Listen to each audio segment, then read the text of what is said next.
ఆ లెక్కతో సరిపోక ఇట్లనే మొదటి శాసనసభ సమావేశాలలో తొండి లెక్కలన్నీ చెప్తే పార్లమెంట్లో గుండుసునిచ్చారు. అయినా కూడా ఆలోచన మారలేదు, విధానము మారలేదు. ఔటర్ రింగ్ రోడ్డు 159 కిలోమీటర్లు ఆనాడు కాంగ్రెస్ పార్టీ అద్భుతంగా ప్రపంచానికి ఆదర్శంగా ఉండే ఔటర్ రింగ్ రోడ్డును నిర్మిస్తే లక్షల కోట్ల రూపాయల విలువైన ఔటర్ రింగ్ రోడ్డును పల్లి బఠానీలకు అమ్ముకున్నట్టు 7,000 కోట్ల రూపాయలకు అమ్మి తెగనమ్మి గొర్రెల పథకము ఎన్ని గొర్రెలు ఇచ్చిండ్రో ఎన్ని గొర్రెలు ఉన్నాయో ఇవాళ మొత్తం లెక్కలు తేలినాయి.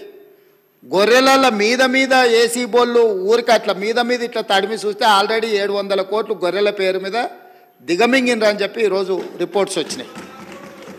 కేసీఆర్ కిట్టులో ఏం అవినీతి జరిగిందో వారు కోరుకుంటే విచారణకి ఇద్దాం, దాని మీద కూడా పోదాం. ఇదే కాకుండా గొప్ప పథకం అని చెప్పిన బతుకమ్మ చీరలలో జరిగిన అవినీతి మీద కూడా బతుకమ్మ చీరలు చేనేత కార్మికులకు పని కల్పిస్తున్నాం అని చెప్పి సూరత్ వెళ్ళి కిలోల కింద చీరలు తీసుకొచ్చి ఆడబిడ్డల్ని మభ్యపెడితే ఆడబిడ్డలే బయటకు వచ్చి తగులబెట్టిర్రు. అవి ఏడగడుతురు వ్యవసాయ పొలాలలో పిట్టలను బెదిరించడానికి బతుకమ్మ చీరలు కడుతున్నారు. ఆడబిడ్డలు ఎవరు కట్టుకోలే అధ్యక్ష.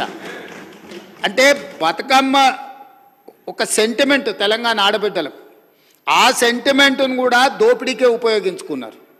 గొర్రెలు మా యాదవ్ సోదరులు అమాయకులు, మంచోళ్ళు, నమ్మితే ప్రాణం ఇచ్చేటోళ్ళు మా కుర్మ యాదవ్ సోదరులను అడ్డం పెట్టుకొని 100,000 కోట్ల రూపాయలు కొల్లగొట్టి మింగుతే ఇవాళ వాళ్ళ పంపకాలలో పంచాయతీలు వస్తే పోలీస్ స్టేషన్లో వాళ్ళే ఫిర్యాదు చేసుకుంటే ఆ కేసు ఏసీబీ విచారణకు తీసుకుంటే ఇవాళ ఇప్పటికే మీదనే 700 కోట్ల రూపాయలు వచ్చినాయన్నారు. ఇప్పుడు ఈడోళ్ళు వచ్చి కూర్చున్నారు.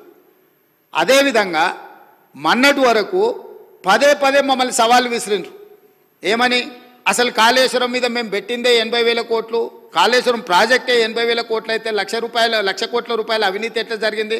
రాహుల్ గాంధీ గారు లీడర్ కాదు రీడరు అని ఇట్లాంటి మాటలు వీళ్ళే మాట్లాడారు. ఇప్పుడేమంటుండు? ఇప్పటి వరకు మేము 94,000 కోట్ల రూపాయలు కాళేశ్వరం ఖర్చు పెట్టినామంటున్నాడు. నిన్నటికి నిన్న పోయి చూసిర్రు ఎట్లా కూలిందో, ఇంకేమైనా మిగిలిందా లేదా అని. ఇవాళ ఇన్ని తప్పిదాలు చేసి ఉన్నాయని నమ్మి రంగారెడ్డి జిల్లాలో తమ రంగారెడ్డి జిల్లా నుంచి రిప్రజెంట్ చేస్తున్నారు అధ్యక్ష.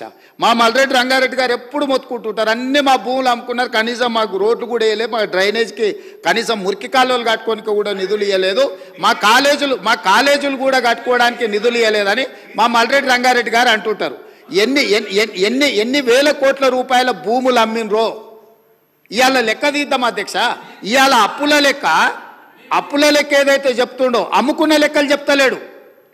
ఇవాళ మేము ఇది కట్టినాం, మేము అది కట్టినాం, ఈ కట్టడాలు చెప్తున్నాం. అమ్ముకున్న లెక్కలు కూడా తెలవాలి కదా అధ్యక్ష. మనకి తాతలు ముత్తాతలు ఆర్నమెంట్స్ ఇస్తారు, ఆస్తులు ఇస్తారు, బంగారం ఇస్తారు. మనకి ఇంట్లో ఆడబిడ్డలకు ఉండనీక అని చెప్పి బంగారం ఆభరణాలు ఇస్తారు. కానీ ఇంట్లో ఎవరో ఒకరు వ్యసనాలకు లోనయ్యి తాగుడుకో జూదానికో అలవాటు పడి తాతలు ముత్తాతల నుంచి వచ్చిన బంగారం అంతా తెగ నమ్ముకుంటారు, భూములు తాకట్టు పెడతారు. తాతలు ముత్తాతలు సంపాదించిన గౌరవం పేరు మీద ఊర్లో అప్పు పుడితే అప్పు కూడా తీసుకొచ్చి అప్పు కూడా పెట్టి ఎక్కడిదక్కడ కథం పడతారు. ఇవాళ 10 ఏళ్ళైనా అధ్యక్ష నేను మిమ్మల్ని ఒకటే మాట్లాడగదలుచుకున్నా. ఏమన్యాయం చేసినాం అధ్యక్ష? పాలమూరులో మేము చంద్రశేఖరరావుకి ఏమన్యాయం చేసినాం? 2009లో కరీంనగర్ జిల్లాలో అక్కడ ఓడగొడతారని భయపడి పాలమూరు జిల్లాకు వలస వస్తే వలసలు పోయే పాలమూరు జిల్లా ప్రజలు గుండెలు పెట్టి చూసుకొని భుజాల మీద మోసి పార్లమెంటుకు పంపిస్తే పార్లమెంటుకు పోయి ఇవాళ తెలంగాణ రాష్ట్రం వచ్చినాక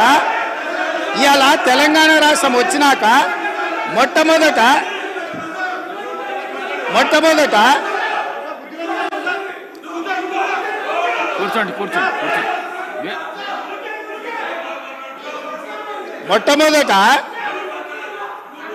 ఆనాడు ఆదరించి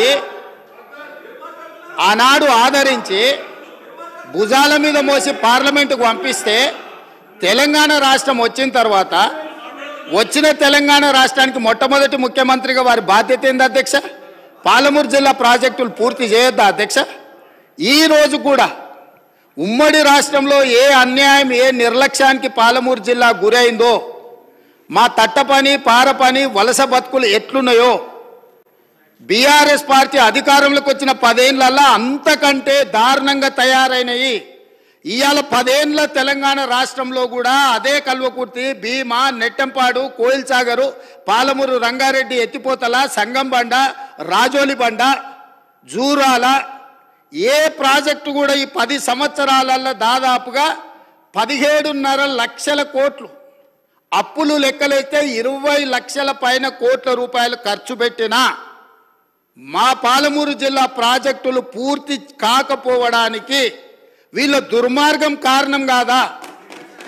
ఈరోజు రంగారెడ్డి జిల్లా ఆనాడు మీరు కానీ అక్కడ కూర్చున్న వాళ్ళు కానీ రాజశేఖర రెడ్డి గారిని ఒప్పించి ప్రాణహితలో ప్రారంభమయ్యే ప్రాజెక్టును చేవెళ్లకు తీసుకొచ్చి చేవెళ్లలో శిలాఫలకం వేపించి చేవెళ్ల ప్రాంతంలో రంగారెడ్డి జిల్లాలో 1000 కోట్ల రూపాయలు ఖర్చు పెట్టిన ప్రాజెక్టులను రంగారెడ్డి జిల్లాను ఎడారిగా మార్చడానికి మెదక్ జిల్లా వరకు నియంత్రించి ఇవాళ 3000 టీఎంసీలు గోదావరి జలాలు సముద్రంలో కలుస్తుంటే సముద్రంలోనైనా గోదావరి జలాలు కలవాలి కానీ చేవెళ్ళకు కానీ వికారాబాద్ కానీ తాండూరు కానీ పరిగికి కానీ కొడంగల్కు కానీ గోదావరి జలాలు ఇవ్వద్దని కుట్ర చేసి ఇదే ఈ రోజు అక్కడ కూర్చున్నోళ్ళు ఆ ఎల్ల అర్ధాంతరంగా అసంపూర్తిగా ఆపిన పనులను పరిశీలించడానికి మనం పోలేదా అధ్యక్ష? చేవెళ్ళ చౌరస్తాలో శిలాఫలకం ముందర మనం నిరసన తెలపలేదా అధ్యక్ష? ఏం పాపం చేసింది అధ్యక్ష రంగారెడ్డి జిల్లా? రంగారెడ్డి జిల్లాలో భూములు అమ్ముకుంటారు, రంగారెడ్డి జిల్లాలో ఉన్న ఆస్తులు అమ్ముకుంటారు.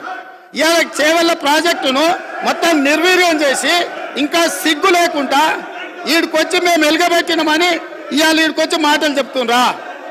కాంగ్రెస్ పార్టీకి పోయినసారి 19 మంది ఎమ్మెల్యేలు ఉంటే 5 మంది 6 మంది అని ఎట్లా లెక్కలు చెప్తాడు అధ్యక్ష?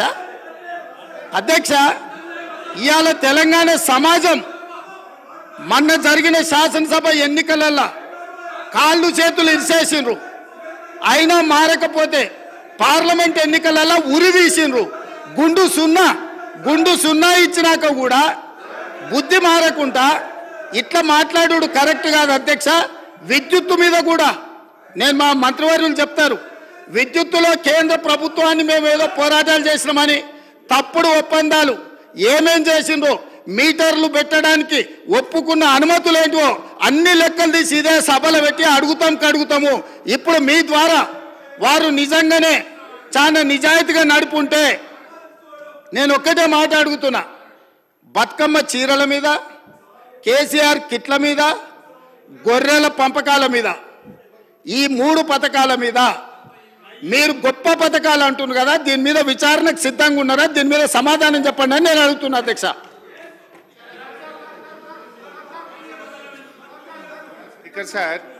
సార్ ఇప్పుడు